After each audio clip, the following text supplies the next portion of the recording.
안녕하세요. 이병호 목사입니다. 오늘 또 주의 은혜가 저와 여러분 가운데 함께하기를 주의 이름으로 간절히 축복합니다. 오늘 아침 하나님께서 우리에게 허락해 주신 말씀은 마태복음 9장 27절에서 38절 말씀입니다.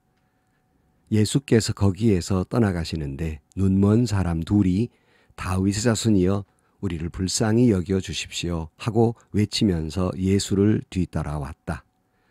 예수께서 집 안으로 들어가셨는데 그 눈먼 사람들이 그에게 나왔다. 예수께서 그들에게 말씀하셨다. 너희는 내가 이 일을 할 수 있다고 믿느냐? 그들이 예, 주님 하고 대답하였다. 예수께서 그들의 눈에 손을 대시고 말씀하셨다. 너희 믿음대로 되어라. 그러자 그들의 눈이 열렸다. 예수께서 그들에게 엄중히 다짐하셨다. 이 일을 아무에게도 알리지 말아라. 그러나 그들은 나가서 예수의 소문을 그 온 지역에 퍼뜨렸다. 그들이 떠나간 뒤에 귀신이 들려 말 못하는 한 사람을 사람들이 예수께 데리고 왔다. 귀신이 쫓겨나니 말 못하는 그 사람이 말을 하게 되었다. 무리가 놀라서 말하였다. 이런 것은 이스라엘에서 처음 보는 일이다. 그러나 바리새파 사람들은 그는 귀신의 두목에 힘을 빌어서 귀신을 쫓아낸다 하고 말하였다. 예수께서는 모든 도시와 마을을 두루 다니시면서 유대 사람의 여러 회당에서 가르치시며 하늘나라의 복음을 선포하며 온갖 질병과 온갖 아픔을 고쳐주셨다. 예수께서 무리를 보시고 그들을 불쌍히 여기셨다. 그들은 마치 목자 없는 양과 같이 고생에 지쳐서 기운이 빠져 있었기 때문이다. 그래서 제자들에게 말씀하셨다. 추수할 것은 많은데 일꾼이 적다. 그러므로 너희는 추수하는 주인에게 일꾼들을 그의 추수밭으로 보내시라고 청하여라. 아멘. 여러분, 신앙인의 삶이란 사명으로 살아가는 사람입니다. 아무 의미 없이 그날그날 살아가는 것이 아니라 하루하루가 주님이 주신 사명으로 살아가는 거죠. 그 사명은 우리가 죽는 때야 그 사명이 끝나는 겁니다. 죽을 때까지는 사명에 살아야 하는 것입니다. 그런데 여러분, 그 사명으로 살아갈 때 어떤 마음으로 살아가느냐 하는 거예요. 어떤 마음을 품고 사명을 감당하고 계십니까? 저는 목회를 하면서 아주 그 마음에 꼭 두고 있는 말씀이 있습니다. 그것은 빌립보서 1장 8절 말씀입니다. 개정성경으로 읽어드리면 내가 예수 그리스도의 심장으로 너희 무리를 얼마나 사모하는지 하나님이 내 증인이시니라 그랬어요. 세 번역에는 그 그리스도의 심장으로란 말이 그리스도의 마음으로란 말로 번역하고 있습니다. 평생 제가 목회를 하며 늘 마음에 둔 것은 부족하지만 예수님의 심장을 품고 바울처럼 예수님의 심장을 품고, 다시 말하면 예수님의 마음을 품고 바울처럼 성도들을 사랑해야지 하는 마음을 품고 지금까지 살아왔습니다. 지금까지 그런 마음을 품고 사명을 감당하려고 했습니다. 그런데 예수님의 심장, 예수님의 마음이 뭡니까? 크게는 사랑이라는 말로 표현될 수 있겠습니다. 그런데 주님의 사랑도 여러 가지 모습이 있는데요. 주님의 그 사랑에 가장 많이 내포되어 있는 마음은 긍휼입니다. 다시 말하면 불쌍히 여기는 마음이에요. 그러니까 이 불쌍히 여기는 마음은 마치 어머니가 갓난아이를 품에 안고 내가 아니면 이 생명은 죽는 것이거든요. 그러니까 불쌍히 여기는 마음, 그리고 사랑의 마음으로 바라보는 것, 바로 이것이 긍휼입니다. 주님은 저와 여러분을 이런 긍휼의 마음으로 품고 우리를 바라보고 계십니다. 오늘 본문에 이 마음에 의지하는 사람이 있었어요. 그는 맹인이었습니다. 오늘 본문에 보면 27절 말씀에 예수께서 거기에서 떠나가시는데 눈먼 사람 둘이 다윗의 자손이여 우리를 불쌍히 여겨 주십시오 하고 외치면서 예수를 뒤따라 왔다 그랬어요. 여러분, 이들은요, 눈이 멀었어요. 주님만 만나면 나을 것이다 하는 믿음을 가졌겠지요. 그러나 만나는 순간 얼른 내 눈을 뜨게 해주세요라고 말하지 않았습니다. 우리를 불쌍히 여겨 주옵소서라고 고백하고 있어요. 즉 주님의 긍휼에 기대어 소원하고 있다는 말씀입니다. 여러분, 우리가 하루하루 살아가는 것도 주님 아니면 살아갈 수 없지 않아요? 우리가 순간순간 살아가는 것도 주님이 우리를 불쌍히 여겨주지 않으면 살아가기 어렵잖아요. 그러므로 오늘 하루하루 사는 것도 우리가 순간순간 사는 것도 주님의 은혜에 기대어 살아가는 것이고 주님의 불쌍히 여기시는 긍휼의 마음에 기대어 살아가는 것이 아니겠습니까? 그 은혜, 그 불쌍히 여겨주심이 없다면 우리는 촌각도 살아갈 수 없는 존재가 아니겠습니까? 주님은 우리를 불쌍히 여겨주시는 하나님이십니다. 성경은 이 주님이 우리를 불쌍히 여기신다는 말로 가득 차 있습니다. 특별히 시편에도 많이 있는데요. 몇 개 시편과 성경을 읽어드리면 시편 116편 5절 말씀에 주님은 은혜로우시고 의로우시며 우리의 하나님은 긍휼이 많으신 분이시다라고 말씀하고 있고 시편 145편 8절 말씀에 주님은 은혜롭고 자비로우시며 노하기를 더디하시며 인자하심이 크시다. 주님은 모든 만물을 은혜로 맞아주시며 지으신 모든 피조물에게 긍휼을 베푸신다. 신약으로 와서 히브리 4장 16절 말씀에 그러므로 우리는 담대하게 은혜의 보좌로 나아갑시다. 그리하여 우리가 자비를 받고 은혜를 입어서 제때 주시는 도움을 받도록 합시다. 그랬어요. 호세아 11장 8절 말씀에 보면 너를 불쌍히 여기는 애정이 나의 속에서 불길처럼 강하게 치솟아 오르는구나 그랬어요. 개혁성경에는 나의 긍휼이 온전히 불붙는 듯하다 이렇게 표현하고 있기도 합니다. 에가서 3장 22절 말씀에 주님의 한결같은 사랑이 다함이 없고 그 긍휼이 끝이 없기 때문이다. 주님의 사랑과 긍휼이 아침마다 새롭고 주님의 신실하심이 큽니다 그랬어요. 여러분, 주님이 저와 여러분을 불쌍히 여기시면 아침마다 새롭고요. 주님이 저와 여러분에게 불쌍히 여기는 마음은 불붙는 것 같다. 아까 표현한 대로 어머니가 갓난아이를 바라보는 그 사랑, 그 불쌍히 여김, 그 마음에 막 솟아오르는 불붙듯한 그 애정, 그걸 하나님이 저와 여러분을 그렇게 바라보고 계시다는 말씀입니다. 여러분, 오늘 또 하나님의 그 마음, 나를 향해 바라보고 계심을 믿고 그 사랑, 그 은혜, 그 긍휼에 기대어 살아가는 저와 여러분들이 되시기를 주의 이름으로 축원합니다. 오늘 본문에 보면 그렇게 외치는 그 맹인들에게 주님이 묻습니다. 내가 할 수 있다고 믿느냐 하는 질문이에요. 굉장히 중요한 질문입니다. 여러분은 주님이 하실 수 있다고 믿으십니까? 마음으로 아멘 하신 분에게 하나님의 은혜와 놀라운 역사가 일어나기를 주의 이름으로 축원합니다. 여기 맹인들이 예 그랬어요. 아멘 했다는 말이죠. 오늘 29절 말씀에 예수께서 그들의 눈에 손을 대시고 말씀하셨다. 내 믿음대로 되어라 그랬어요. 그러니까 그들이 예수님이 자기를 불쌍히 해주심을 믿고 찾아와서 주님은 하실 수 있다는 믿음을 고백할 때 주님의 터치, 어루만짐이 일어납니다. 그리고 놀라운 역사가 일어나죠. 눈을 떠서 보게 되게 됩니다. 저와 여러분도 주님이 나를 불쌍히 여기심을 믿고 주님은 하실 수 있다는 믿음을 고백할 때 저와 여러분에게도 주님의 어루만지심의 터치가 일어날 줄로 믿습니다. 그리하여 여러분을 괴롭게 하고 힘들게 하고 닫혀진 모든 것을 열어주시고 눈이 떠진 것처럼 닫힌 문을 열어주시게 될 줄로 믿습니다. 형통하게 역사해 주실 줄로 믿습니다. 괴로움과 아픔은 물러가게 될 줄로 믿습니다. 오늘 본문에 보면 이 소식이 막 온 마을에 퍼져요. 그러니까 또 귀신 들려 말 못하는 사람까지 데리고 옵니다. 주님은 귀신을 쫓아내고 그의 말문이 열려지게 됩니다.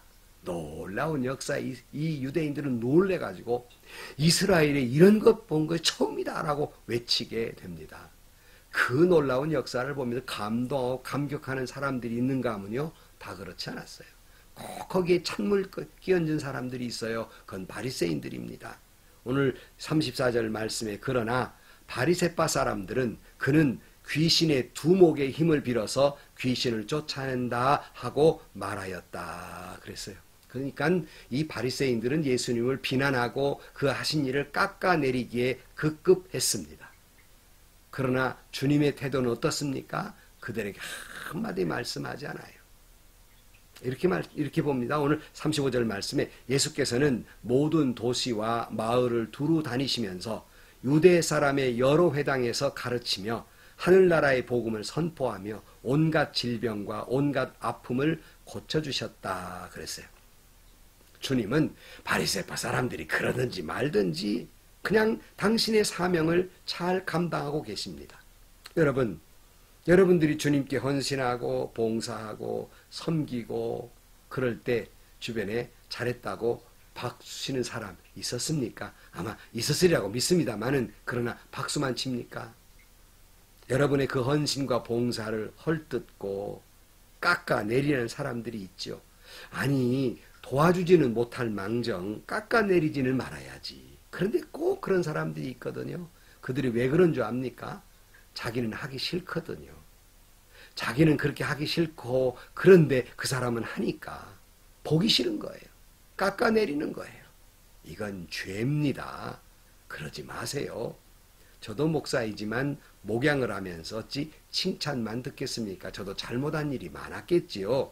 그 목회를 하다가 때로는 그런 마음이 들어요. 도와주지는 못할 망정 방해나 하지 말았으면, 도와주지는 못할 망정, 잘하고 있다고 격려는 못할 망정 깎아내리지는 말지, 뒤에서 속닥거리며 뒷담화하지 말지. 꼭 여러분 목회자들은 다 듣거든요. 누군가 아무리 가까워서 절대로 내 말을 목사님에게 전해주지 않을 것이다 믿고 그런 소리 합니까? 목사님들 다 듣고 계십니다. 그래서 때로는 마음이 너무 아파요. 그래서 엘리야처럼 차라리 죽는 것이 좋사오니 그런 마음이 들 때도 있고요. 다 그만두고 포기하고 싶을 때도 있어요. 비난하고 깎아내리는 사람들, 그냥 자기 느낌을 말했을 뿐이라고 할 수 있어요? 그냥 내가 한 말인데 뭘 그렇게 아파하십니까? 아니면 재미삼아서, 가십삼아서 말할 수 있어요. 그러나 여러분이 던진 돌에 죽는 사람도 있는 거예요.